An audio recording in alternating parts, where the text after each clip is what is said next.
Bonjour, bonjour et bienvenue sur À la Madrid Actu. Nous sommes aujourd'hui le mardi 21 janvier 2026 et nous sommes lendemain de jour de match, de la septième journée de Ligue des Champions. Le match qui a opposé hier soir le Real Madrid à l'AS Monaco, qui s'est soldé sur le score de 6 buts à 1. Un excellent match de la part de l'équipe du Real Madrid. On va en parler plus en détail. Ici, nous commençons par la revue de presse, donc avec la une de AS qui va intituler Vinicius Welbe à sonrire, c'est-à-dire Vinicius sourit à nouveau. On le voit, bien sûr, ici joyeux et heureux avec Kylian Mbappé. Donc le Brésilien a été vraiment, il a changé la situation. On dit El Brasiliano cambia los pitos, donc a changé les sifflets par une ovation et un titre de MVP. Dans la une de Marca, nous avons encore les deux, Kylian Mbappé et Vinicius Junior, avec le titre Así os quiero en Bernabéu. C'est comme ça que on vous aime au Bernabéu. C'est comme ça que le Bernabéu vous aime. C'est comme ça que le Bernabéu vous apprécie. Donc le Real Madrid a diverti le Bernabéu avec un récital offensif, donc de 6 buts à 1. Mbappé a marqué, Vinicius a marqué et a fait une accolade ou une embrassade à son coach Arbeloa, et Arbeloa a dit masque un, c'est plus que pour moi, cette embrassade c'est plus pour les Madridistes, c'est pour le public, a dit le technicien, c'était plus avec le public également, non seulement avec lui. Alors, parlons de ce match que le Real a remporté hier contre l'AS Monaco. Le Real évoluait dans une formation de 4-3-3 avec dans les buts Thibaut Courtois, en défense centrale Raúl Asensio et Dinesen, à gauche Camavinga, Valverde à droite. Donc, pour s'arrêter un instant sur Eduardo Camavinga à gauche, qui a fait un excellent match sur le côté gauche. Lors de notre dernière vidéo, suite à son match contre Levante, il y avait beaucoup de critiques qui s'étaient levées sur le niveau de Camavinga au milieu de terrain. Donc, il avait fait vraiment un match assez piteux. Mais le match qu'il a sorti hier soir sur le côté gauche du Real Madrid, c'est vraiment un grand match qu'il a sorti. Et quelqu'un disait avant ce match qu'il le mettrait justement à gauche parce qu'il ne se demande pas si les meilleures prestations de Camavinga, ce n'est pas quand il est sur le côté gauche en tant que latéral gauche. Peut-être que c'est son poste où il peut pleinement exploiter son potentiel, parce que quand il est là sur le côté gauche, il est moins sous la pression d'être dans l'axe où la perte de balle peut être très très très dangereuse rapidement pour l'équipe, et peut-être que ça l'aura un peu plus fébrile, moins dans l'assurance de ce qu'il veut faire, parce qu'on ne le sent pas très très très rassuré souvent ces derniers temps quand il évolue dans ce poste de milieu de terrain. Peut-être que son véritable poste, vraiment où il peut exploiter pleinement son potentiel, où il peut donner pleine satisfaction au Real Madrid, c'est peut-être le côté gauche. Mais nous le verrons plus tard par rapport aux déclarations du coach. Est-ce que cela pourrait être possible à l'avenir? Nous le verrons dans la suite de cette revue de presse. Nous avons sur le côté droit donc Valverde, qui a occupé ce côté droit à la place de Dani Carvajal, qui était bien sûr revenu de blessure déjà, mais le coach a préféré jouer la sécurité en mettant Federico Valverde, qui a fait un excellent match. On y reviendra tout à l'heure. En milieu de terrain, Jude Bellingham, match globalement correct, mais on attend toujours qu'il puisse encore aller. Il a marqué certes un but, mais on attend qu'il puisse encore aller un peu plus loin par rapport à son niveau de jeu et le potentiel qu'il a, qu'il exploite encore davantage, qu'il soit un peu plus rapide dans les transitions, un peu plus juste dans les passes, un peu moins de perte de ballon. Tchouaméni, un bon match qui a commencé au milieu de terrain, mais qui a dû reculer avec la sortie de Raúl Asensio pendant le match, mais qui a fait globalement un match correct. On peut signaler une perte de balle à l'entrée de la surface lors de la première mi-temps, des petites erreurs qu'il faut corriger. Arda Güler, qui a fait globalement un bon match, qui a fait des belles ouvertures, qui a contribué encore à la création du jeu de l'équipe pendant ce match-là. et Franco Mastrantonio sur le côté droit, qui est en train de retrouver des couleurs depuis le match contre l'Éventé, son entrée contre l'Éventé. Là, il était titulaire hier soir, et il a fait un excellent match. Il a été buteur, il a été percutant, il a joué assez juste. Il y avait moins de déchets dans son jeu, à contrario de ce qu'il nous a proposé en première partie de saison. Donc, oui, Mastrantonio est en train de monter en puissance, ou du moins est en train de prendre ses aises sur ce côté droit, en attendant le retour, bien sûr, de Rodrigo Goes, qui est blessé et absent pour l'instant. Dans l'axe central, nous avons Kylian Mbappé, rien à dire sur Kylian Mbappé, qui a fait des efforts, qui a pressé d'ailleurs pendant ce match d'hier contre l'AS Monaco, une chose qu'on lui a souvent reproché. Il a fait un excellent match, il a participé au jeu, il a pesé sur le jeu, il a été dangereux dans les actions qu'il a apportées. On le sentait vraiment lié aux autres dans la construction du jeu. Un beau match de Kylian Mbappé, doublé d'ailleurs de Kylian Mbappé, et qui atteint 400, un peu plus de 400 buts en carrière. Nous le verrons dans la suite de la vidéo, car il a égalé un grand nom du football, et nous verrons plus tard dans cette vidéo. Et à gauche, nous avons Vinicius Junior. Vinicius Junior qui avait été sifflé samedi copieusement par le Santiago Bernabéu. À chaque toucher de balle, il avait été sifflé tout au long du match pendant 90 minutes, et ça avait vraiment choqué le vestiaire. Également, le joueur aussi avait été touché, l'avait dit Kylian Mbappé en conférence de presse. Mais hier soir, il a sorti le grand jeu. Ça a été un grand Vinicius hier soir, et d'ailleurs, qui a été élu MVP de ce match. Une très bonne rencontre de la part de Vinicius, impliqué dans plusieurs buts du Real Madrid hier soir, et comme on l'a dit, qui a été nommé MVP et qui au passage a été buteur. Donc voici la formation qui s'est présentée au Santiago Bernabéu hier soir pour affronter l'AS Monaco lors de la 7e journée de la Ligue des Champions. Voici la position moyenne de notre équipe du Real Madrid pendant cette rencontre. On le voit très bien ici, hein. On arrive à très clairement lire la formation. Nous avons clairement un 4-3, pardon. Donc, nos 3 attaquants, nos 3 milieux et... désolé, nous sommes en 4-3 en phase offensive, mais plutôt Valverde en tant que latéral droit, qui monte un peu plus pour prendre un peu de la place vers l'intérieur du jeu. Mastrantonio qui reste bien sûr sur le côté droit, et c'est Tchouaméni qui coulisse un peu vers l'arrière pour venir être le second défenseur dans l'axe, aux côtés de Dinesen et bien sûr Camavinga qui occupe son côté gauche. Vinicius qui est un peu vert. On voit que sa position moyenne, c'est qu'il n'est pas vraiment collé la ligne, hein, mais il était un peu vers l'intérieur, bien qu'il y a des actions où il part vraiment, il est collé à la ligne, etc. Mais on voit qu'il avait tendance à aller un peu vers l'intérieur du jeu, et c'est très bien. Et nous avons ici Raúl Asensio qui, dans les phases offensives, va occuper plutôt un peu plus vers le couloir droit. Donc voici un peu comment a évolué notre équipe lors des phases offensives hier soir. Alors, Vinicius Junior, nous allons parler de Vinicius Junior maintenant. Vinicius Junior a égalé Xabi au nombre de passes décisives en Ligue des Champions. Vinicius Junior, malgré son niveau de jeu qui ces derniers mois n'a pas été à son meilleur niveau, n'en demeure pas moins que c'est un joueur qui a beaucoup de stats en Ligue des Champions. On l'avait montré la dernière fois que dans les finales avec le Real Madrid, il a un grand impact. Il a influencé les finales autant que Cristiano Ronaldo. Il est le meilleur avec Cristiano Ronaldo dans l'histoire du Real Madrid à avoir impacté sur des finales. Et il n'a que 24-25 ans. C'est un très jeune joueur encore. Et il égale un Xabi en passe décisive. On connaît qui était Xabi au milieu de terrain. C'est la vision du jeu, c'est la rapidité dans les transitions, c'est la technicité. Donc, en termes de passe décisive, il a déjà égalé un joueur comme Xavi.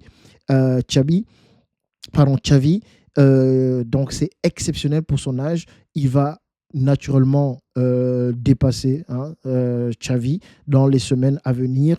Voilà, parce que non seulement l'âge, mais il a tout le temps d'aller encore plus haut Donc, Monsieur Ligue des Champions, c'est quand même Vinicius Junior, on peut l'appeler comme ça. Autre information, Vinicius nous dit ceci: tous mes coéquipiers m'ont donné la force, donc suite au sifflet qu'il avait subi ou qu'il avait reçu de la part du Santiago Bernabéu le samedi contre l'Éventé. Tous mes coéquipiers m'ont donné de la force. Je suis aussi humain et les critiques et ce que j'entends de mes fans me blessent. C'est ma maison. Et ces derniers matchs m'ont blessé. Et je comprends les huées. Je veux juste rester ici longtemps. Alors là, il y a des indices. Déjà, Mbappé l'avait dit, hein, il avait été touché par ces sifflets et que c'est un être humain comme nous. Et donc, c'est tout à fait normal.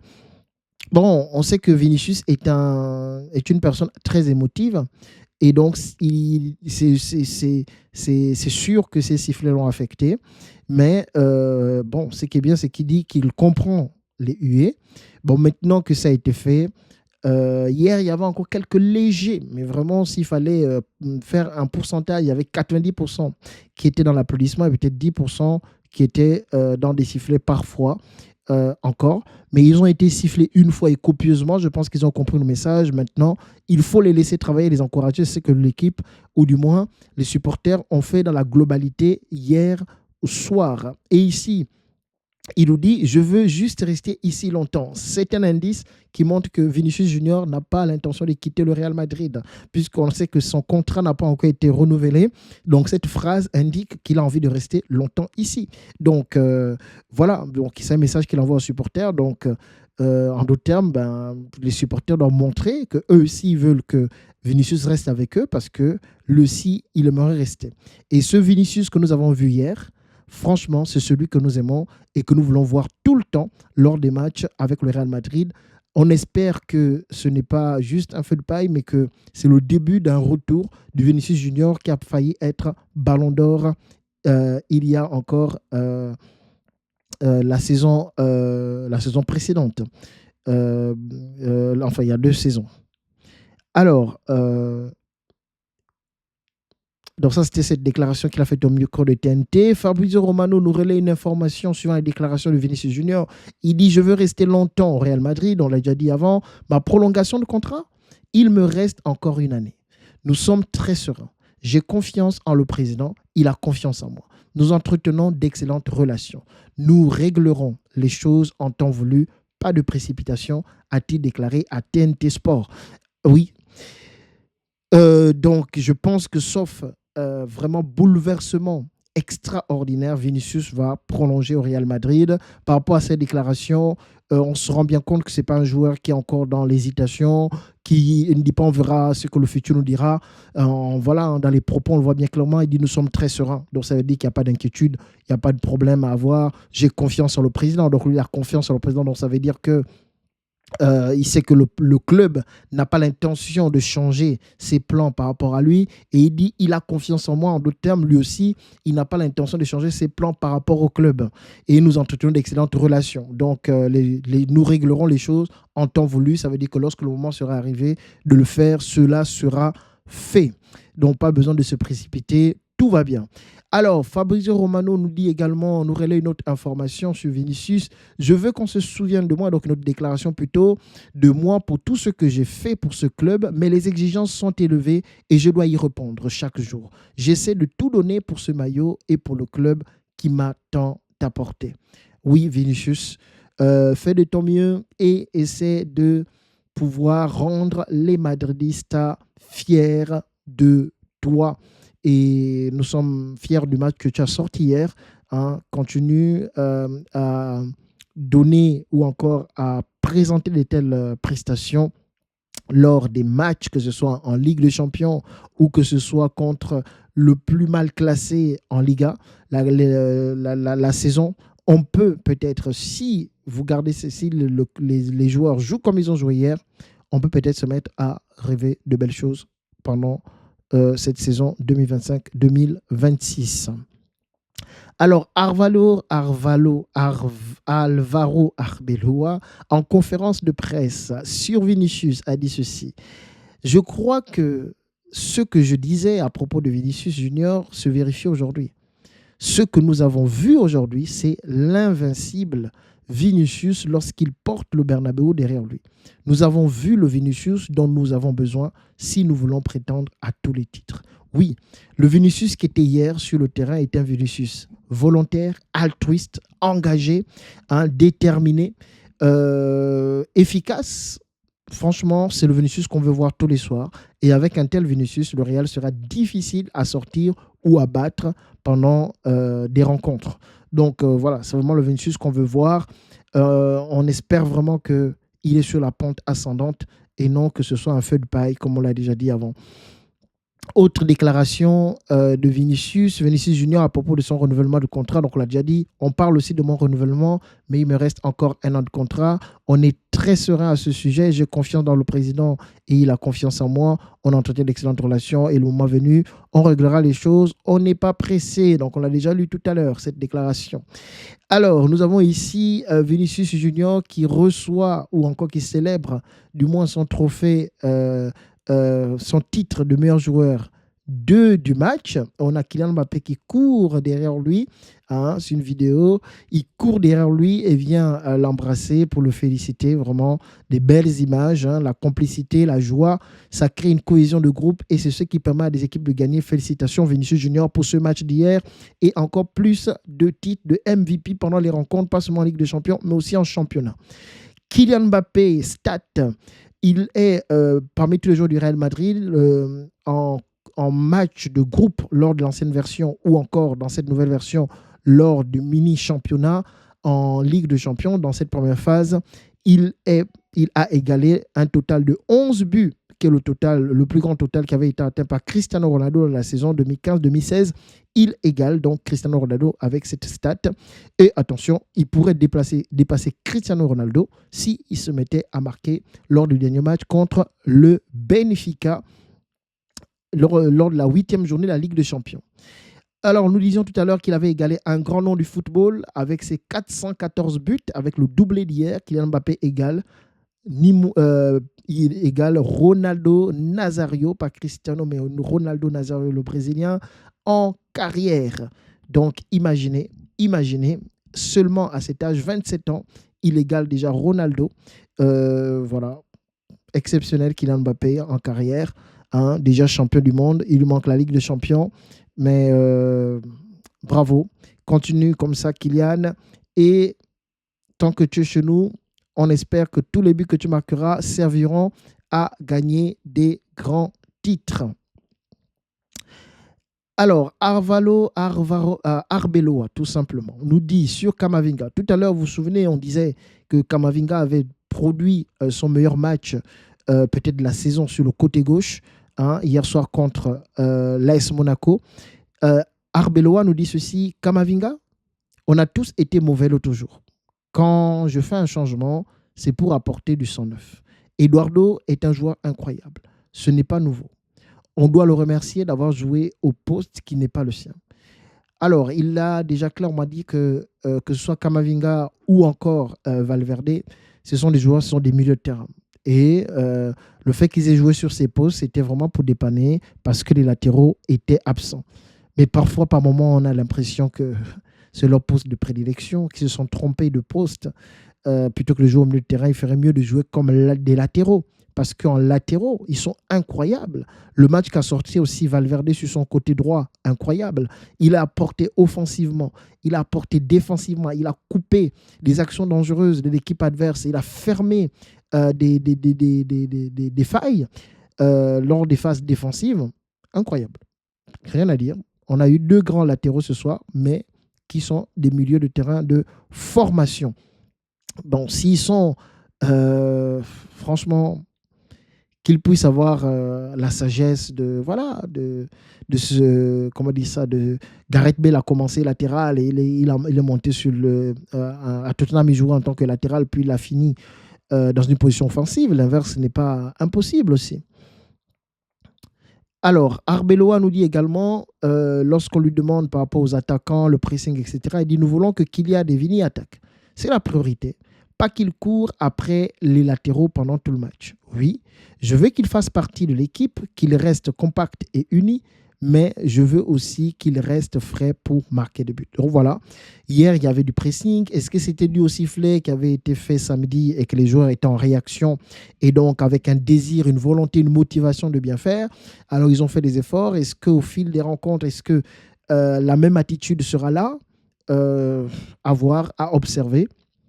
Nous verrons bien comment ça se passe pendant les matchs à venir. Mais pour Arbeloa, ben, en fait, il ne s'attend pas, il ne fait pas du pressing des attaquants, une obsession farouche. Je pense que c'est un peu comme avec Carlo Ancelotti qui avait toujours cette idée de se dire, bon, les attaquants doivent défendre, c'est vrai, mais ce qu'on leur demande en premier déjà, c'est être efficace offensivement et de pouvoir assurer le rôle qui est le leur. Et les autres se mettent à défendre un peu pour eux, en quelque sorte. Bon. Alors, Thomas Roncero nous dit ceci pour le compte de El Larguero. Il nous dit il réagit à la déroute du Real pendant ces derniers temps. Il dit je suis sûr qu'après un tel niveau de jeu, le Bernabéu applaudira Vini à l'unanimité. Oui. Peut-être était-il tellement rigide dans leur organisation avec Xabi Alonso qui n'ont pas savouré les victoires. J'ai vu une équipe du Real Madrid qui prenait vraiment du plaisir. Oui, c'est simple.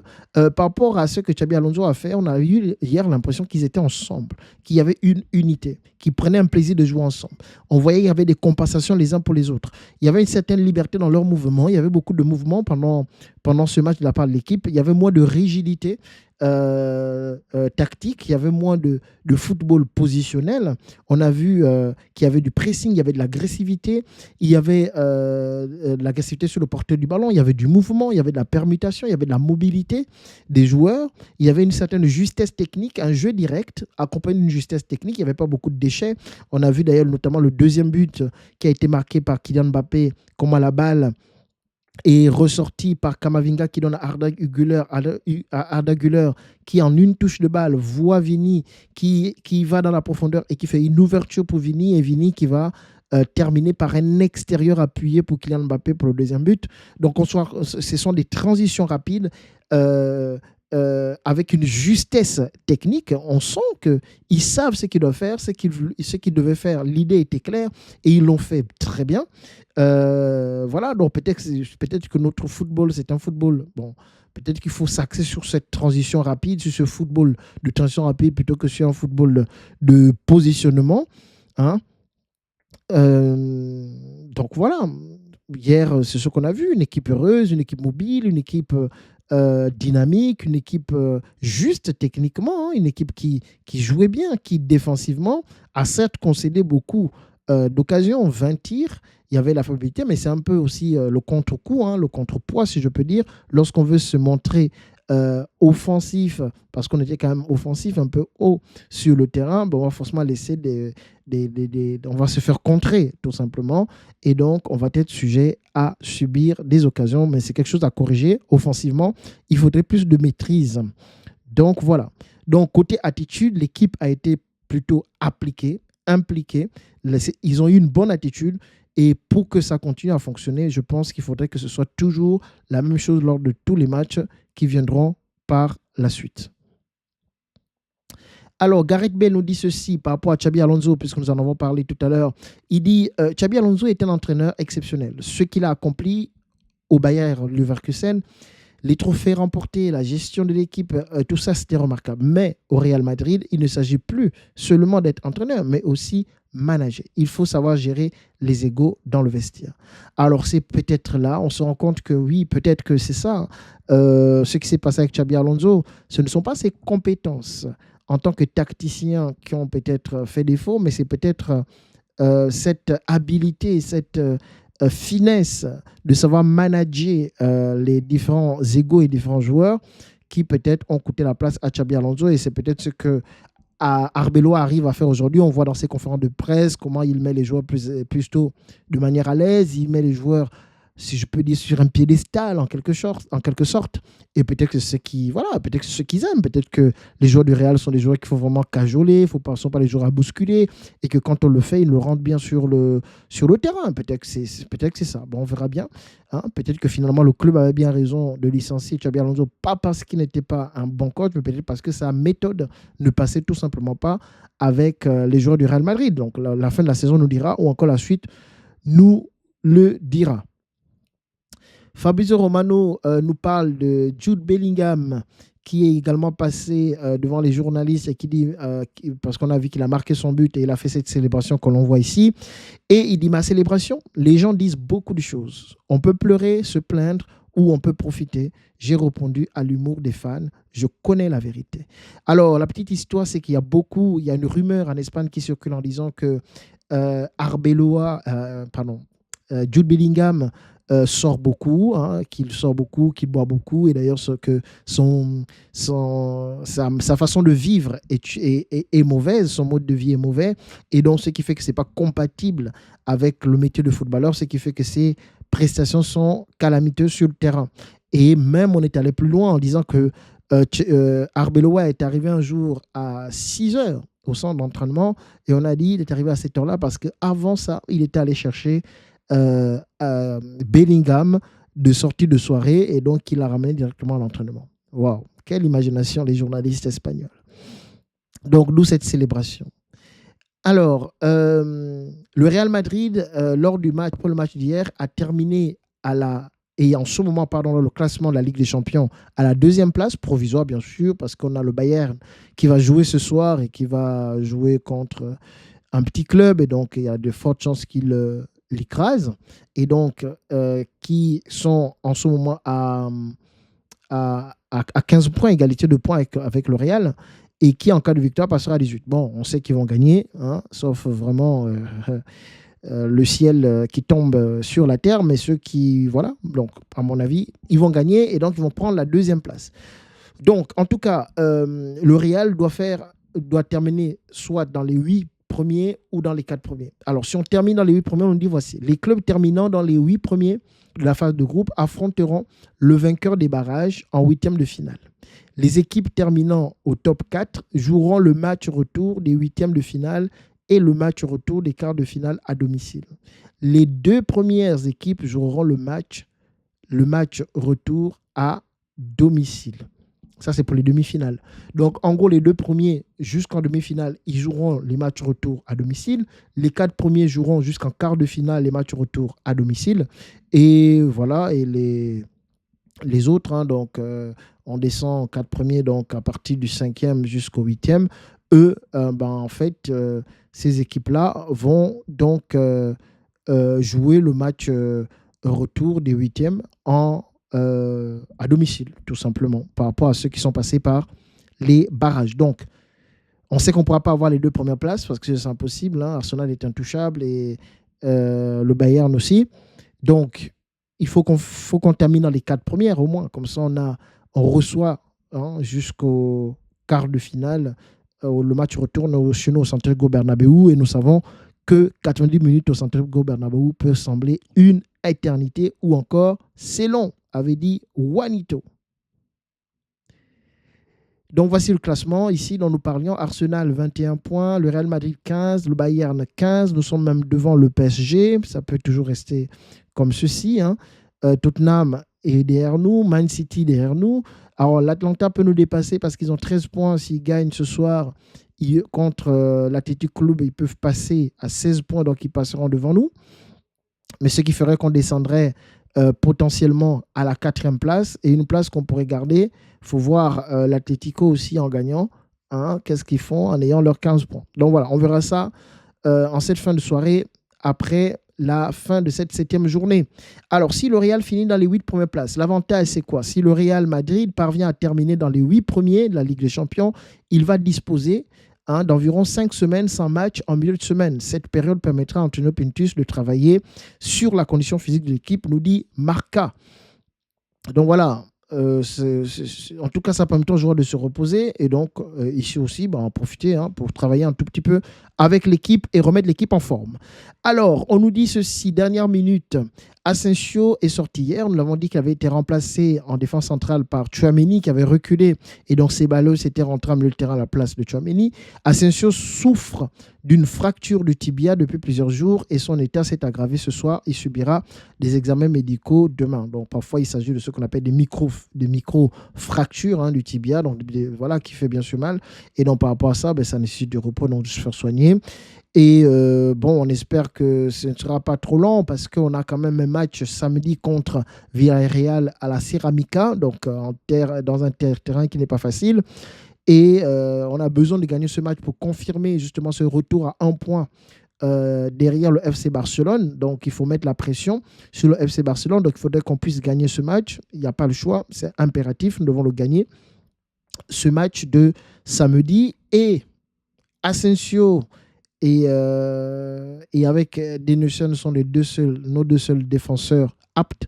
Donc, s'il est absent, ça veut dire qu'il faut se dire que Tchouaméni sera en défense centrale. J'aime pas trop. Donc, à surveiller, on verra bien ce qui se passe tout au long de la semaine pour Asensio.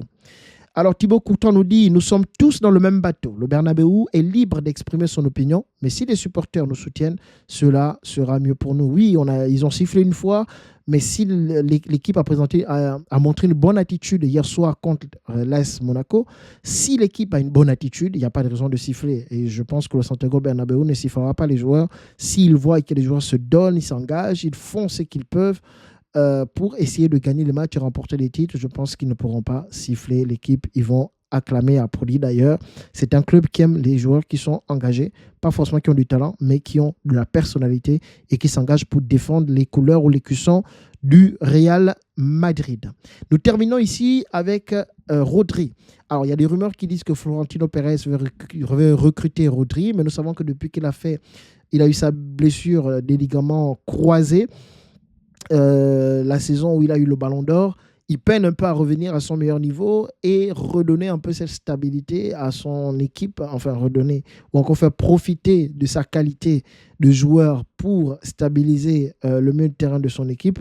Hier, il s'est fait exclure à la 53e, il s'est fait exclure lors du match qui opposait Manchester City à, je ne sais même plus contre qui ils ont joué, contre Bodo Glimt, voilà.